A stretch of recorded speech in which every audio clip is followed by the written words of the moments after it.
এখানে কিছু পিকচার্স আছে যার কালারগুলো আয়ান করেছে। এই ড্রয়িংগুলো ওর স্কুল থেকে গত 1 বছরের বিভিন্ন অনুষ্ঠানে দিয়েছে।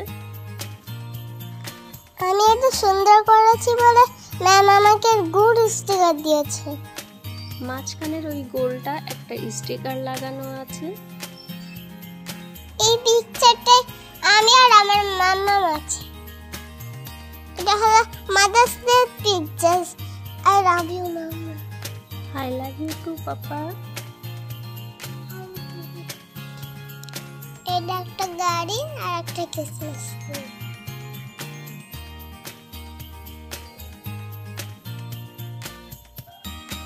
এই পিকচারটা আয়ান সবথেকে ভালো কালার করেছে। আরও ভিডিও দেখার জন্য চ্যানেলটা অবশ্যই সাবস্ক্রাইব করে নিও।